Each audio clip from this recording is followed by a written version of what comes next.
Under the fair use doctrine of the U.S. copyright statute, it is permissible to use limited portions of a work, including quotes, for the purpose such as commentary, criticism, news, and reporting, and scholarly reports. Money boy in the building. I know my rights, and all my rights are reserved.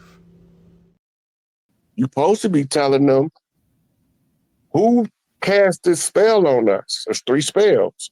It's Kingu, it's the Amen spell, and it's the George Washington conjure, the death of Crispus Attucks blood oath.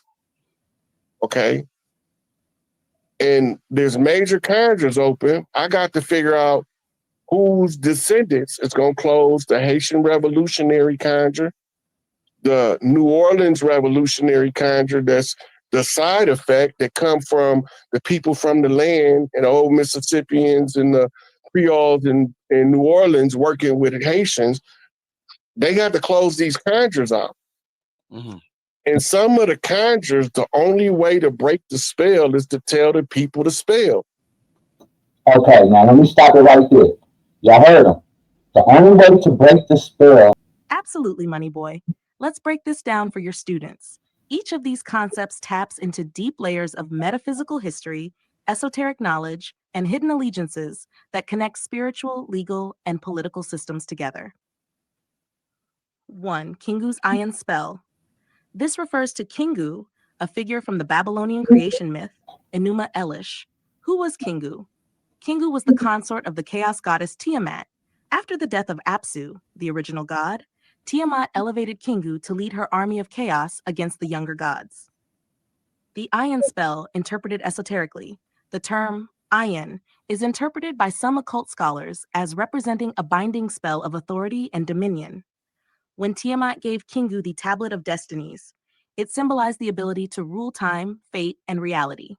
In this context, the Ayan spell would be the magical or energetic binding of control over bloodlines, destinies, and governance. The spell was broken when Kingu was defeated, and the gods used Kingu's blood to create mankind, embedding within us a dual heritage, divine potential, and enslaved programming. Teach your students. The Ayan spell is about understanding how ancient powers tried to bind humanity under cosmic contracts. Once you know the spell, you can break it. 2. George Washington Conjure. What's this really about? George Washington is often connected with the founding of a nation under spiritual oaths, secret societies, e.g. Freemasonry, and rituals of power. The conjure, in esoteric terms, means the invocation of energies or spirits to bind agreements. Washington and the Founding Fathers didn't just write documents, they performed ceremonies to call on divine or spiritual forces to legitimize their rule. Example: laying of the cornerstone of the Capitol was a Masonic ritual, and Washington wore full regalia.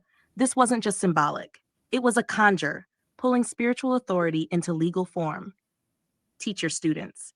George Washington didn't just create a government. He conjured a spell of control using ritual, secrecy, and blood oath contracts disguised as law. 3. The Atticus Blood Oath. This likely references the deeper spiritual political oaths made by Roman families, carried through into British and American elite bloodlines. Atticus refers to Greco-Roman nobility, and the blood oath was a ritual that bound one's life, lineage, and spiritual debt to a cause or entity. In esoteric circles, the Atticus blood oath is thought to represent a secret pact taken by ruling families to uphold certain ancient agendas, a binding contract through blood that can only be broken by equal or greater sacrifice. Teach your students. The elite play by a different set of rules, blood contracts, bloodlines, and oaths that connect back to ancient Rome and Babylon. These pacts protect their wealth and power, but bind them to spiritual consequences. Final thoughts for your students. Tell your students, these aren't fairy tales. These are real codes, rituals, and contracts that shape the systems we live under. Once you decode the spell, you break the curse. We're not here to play the game. We're here to rewrite it.